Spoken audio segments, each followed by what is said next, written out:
Tercera señal realizada por Jesús, la sanidad del paralítico de Betesda. Betesda significa casa de misericordia. Pero hay una palabra que es la raíz hebrea, Betsata, que es casa del olivo o almazara. Almazara es molino donde se extrae el aceite. Es decir, que Betesda, la raíz, tiene que ver con proceso, un molino. Es una casa de misericordia, pero el nombre, la raíz hebrea es proceso, es donde se procesa el aceite, molino. Adelante, Ader. Amén. Importante ese significado, ¿no?, de esta palabra Betesda. Casa de misericordia, y como nos lo muestra el maestro, es un lugar de proceso. Habla sobre ese proceso que lleva el hombre. Ahora, este pasaje se encuentra en el Evangelio según San Juan, capítulo 5. Vamos a leerlo allí. Dice de la manera siguiente: después de estas cosas había una fiesta de los judíos y subió Jesús a Jerusalén. Y allí en Jerusalén, cerca de la puerta de las ovejas, hay un estanque llamado en hebreo Betesda, el cual tiene 5 pórticos. En estos yacían una multitud de enfermos, ciegos, cojos y paralíticos, que esperaban el movimiento del agua, porque un ángel descendía de tiempo en tiempo al estanque y agitaba el agua, y el primero que descendía al estanque después del movimiento del agua quedaba sano de cualquier enfermedad que tuviese. Y había allí un hombre que hacía 38 años que estaba enfermo. Cuando Jesús lo vio acostado y supo que llevaba ya mucho tiempo así, le dijo: ¿quieres ser sano? Señor, le respondió el enfermo, no tengo quien me meta en el estanque cuando se agita el agua, y entre tanto que yo voy, otro desciende antes que yo. Jesús le dijo: levántate, toma tu lecho y anda. Y al instante aquel hombre fue sano y tomó su lecho y anduvo, y era el día de reposo aquel día. Amén. El Señor pasa un periodo de tiempo indeterminado en Galilea, del que el evangelista Juan solo ha contado el milagro de la sanidad del hijo de un noble en Capernaum. Esto es así, ya que Juan no pretende contarnos una historia completa de las obras de Jesús, sino que coge determinados incidentes que sirven para demostrar que Jesús es Cristo, el Hijo de Dios. En este relato de Juan capítulo 5 vemos que Jesús regresó nuevamente a Jerusalén con motivo de una fiesta de los judíos. Recordamos que en su visita anterior el Señor presentó con toda claridad sus pretensiones mesiánicas cuando purificó el templo, y esto despertó la oposición de hostilidad de los judíos.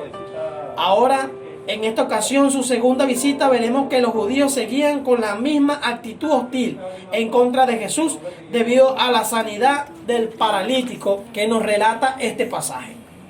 En cuanto a la curación milagrosa del paralítico de Betesda, debemos decir que solo es referida por Juan, y vemos que hay muchos detalles que no han sido develados, que no nos han sido dado a conocer, tales como cuál era la fiesta judía en ese momento, cómo supo el Señor que ese hombre, que el paralítico tenía ya ese tiempo, 38 años postrado, y tercero, si realizó algún otro milagro en aquel lugar. Sin duda, Juan quiere centrar nuestra atención en otros detalles que son los que vamos a considerar a continuación.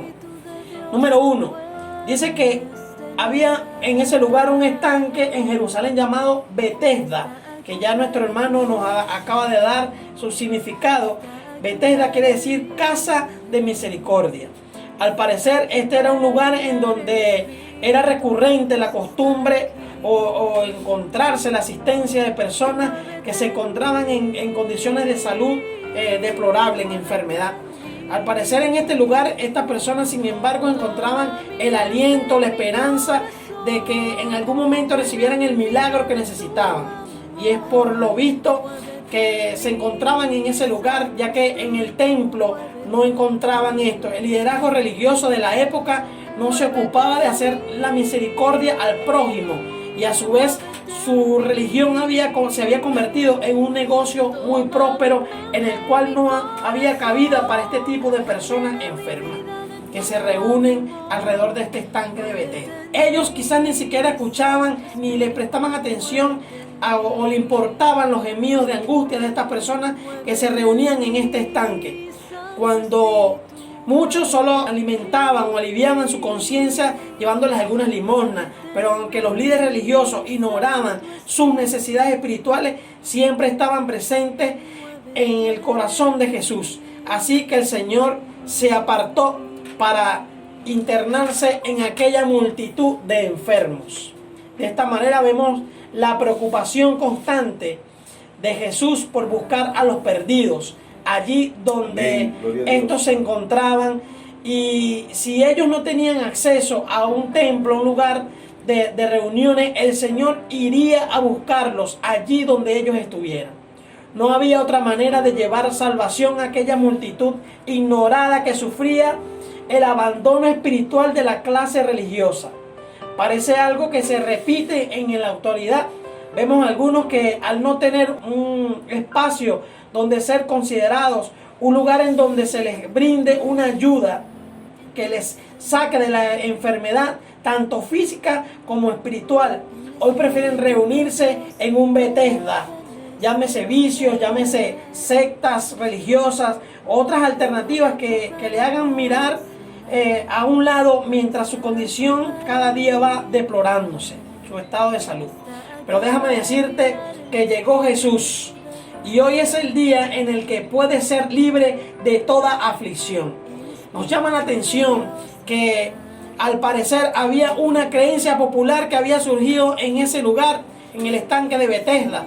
Y digo que era una creencia popular porque el escritor no hace referencia o no dice que lo apoya, sino que era una creencia que se había creado en aquel entonces, de que un ángel bajaba de vez en cuando y sanaba, al mover las aguas se sanaba a la gente. Digo esto que es una creencia popular porque no hay nada en la palabra que nos dé a nosotros que diga que esto es así, que esto es real. Más bien cuando vamos y vemos que no tiene como el carácter de Dios, porque simplemente el ángel venía de vez en vez a sanar. Imagínate esa multitud de enfermos luchando para entrar al estanque y ser sanos, cuando el mismo Dios quiere sanar a todas las personas. Amén. Entonces, dice que este hombre tenía 38 años esperando que llegara el día en el que en la casa de misericordia se le diera a él la sanidad a su enfermedad, que alguien tuviera la misericordia de él. Pero en ese momento es cuando llega Jesús y conversó con aquel hombre y le hace una pregunta que puede parecer algo absurdo para nosotros. Jesús le dice: ¿quieres ser sano?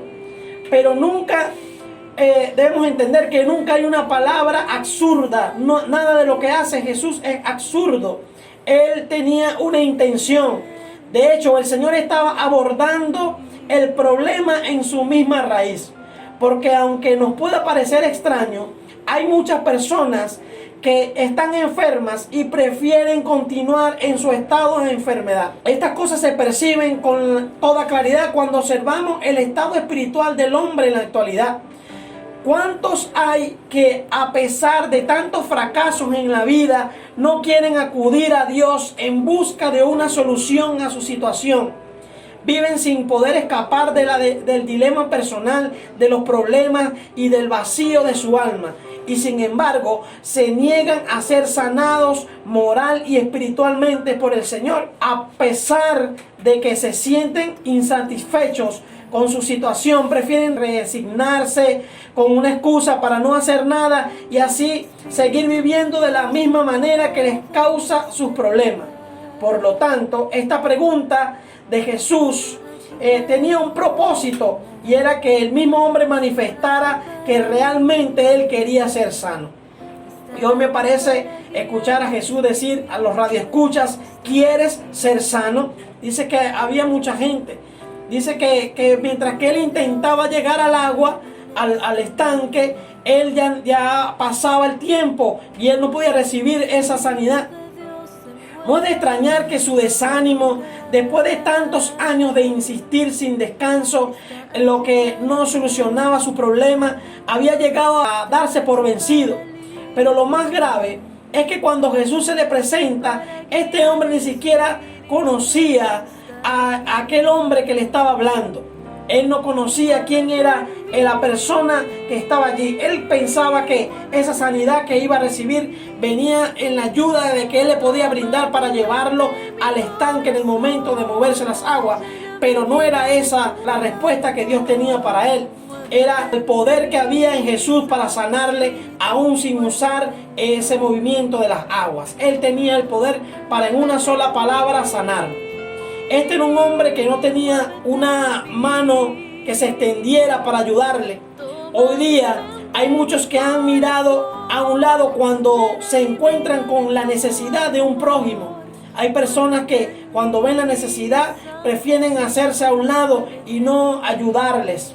Esta era la situación de este hombre. Este era un hombre de que no se habla de que tenía una familia ni que tenía una amistad allí que le pudiera brindar el apoyo para ser sano. Y muchas veces nos encontramos en estas situaciones, nos sentimos solos, nos sentimos sin una mano amiga que nos ayude y nos levante para sanarnos.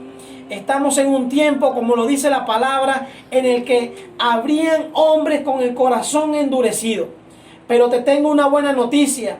Jesús, el Señor, no se ha olvidado de ti. Estando en ese estanque en el que te encuentras, aun cuando muchos están en la misma condición en la que tú estás, o quizás en peores condiciones, Él se ha fijado en ti y hoy te dice: ¿quieres ser sano? No importa si nadie te ha ayudado en el problema que pasas, Jesús está dispuesto a ayudarte. Y Él se interesa en ti y vino a dar su vida por nosotros. Amén. Dice Romanos capítulo 5, versículos 6 al 8. Dice: porque Cristo, cuando aún éramos débiles, a su tiempo murió por los impíos. Ciertamente apenas morirá alguno por un justo. Con todo, pudiera ser que alguno osara morir por el bueno. Mas Dios muestra su amor para con nosotros. Dios muestra su amor para contigo. En que siendo aún pecadores, Cristo murió por nosotros. Él murió por nosotros. Jesús se dirigió al paralítico para mostrarle que a pesar de tantos fracasos, no todo estaba perdido. Porque Él mismo tenía más poder que ningún ángel o algún agua milagrosa, y era capaz de sanarlo con una sola palabra que saliera de su boca. De esta manera Jesús se presentó como el amigo que todos necesitamos y que muchas veces hemos echado de menos. Él siempre se ha interesado por nosotros, por nuestros problemas, hasta el punto de hacerlos suyos. Él llevó nuestro pecado, nuestras enfermedades en la cruz del Calvario. Y nunca nos desatiende o desprecia a nadie que se acerca a Él. Aún así, el paralítico tenía que hacer algo para ser sano. Básicamente, él tenía que confiar en Jesús, así como hoy tú debes confiar en Jesús. Ahora Jesús, en una sola frase, le manda 3 cosas que eran imposibles para un paralítico. Jesús le dice: número 1, levántate, toma tu lecho y anda. Levantarse o levántate. Esta instrucción implica un cambio de postura.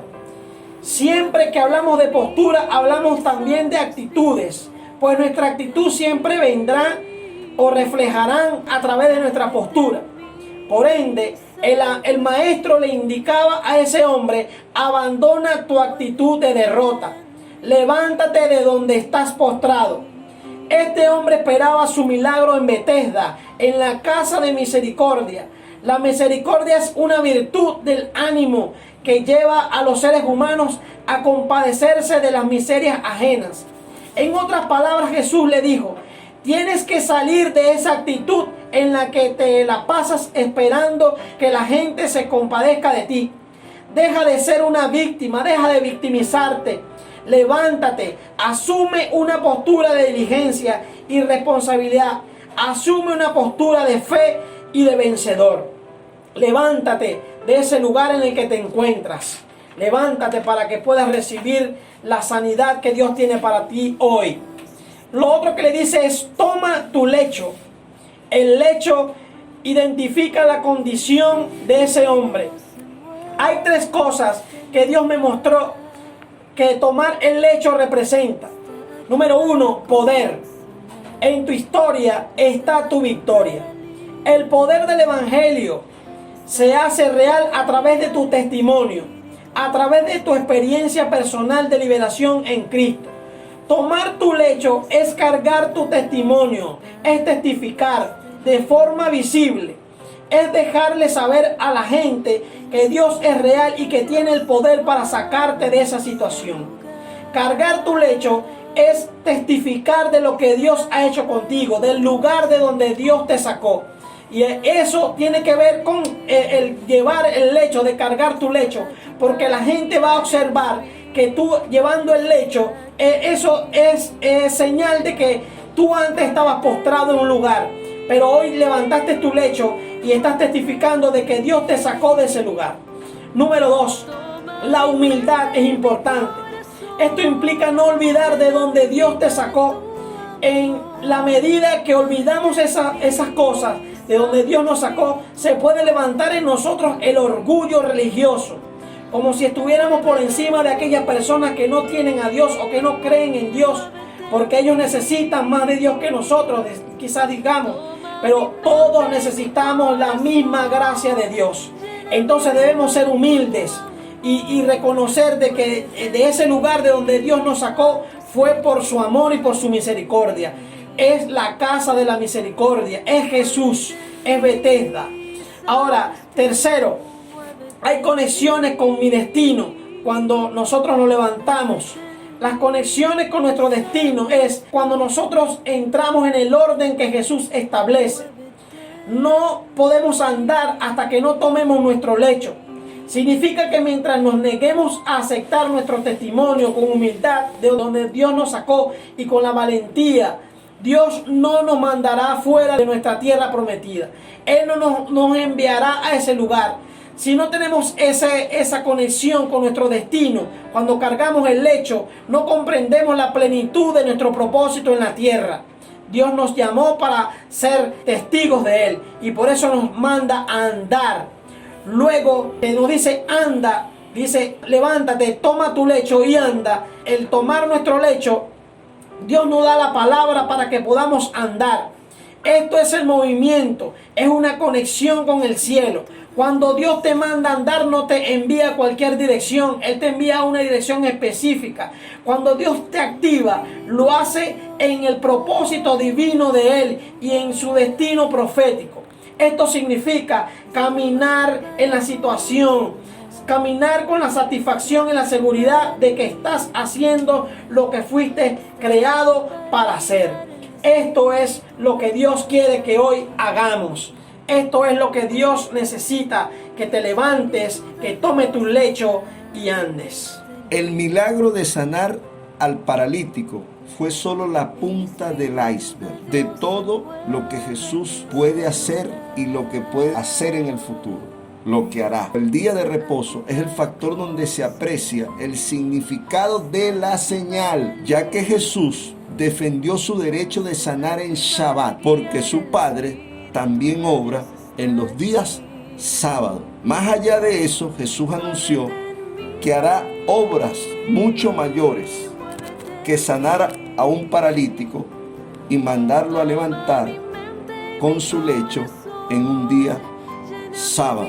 Los judíos o las autoridades, los religiosos, la cúpula, no habían visto nada, pues lo que viene sería aún más impresionante. El Hijo, Jesús, da vida a los que quiere. Le ha sido dado el poder de juzgar. Debe ser honrado de la misma manera que se honra al Padre. Da vida eterna al que oye y cree su palabra. Levantará a los muertos con el poder de su voz. Tiene vida en sí mismo.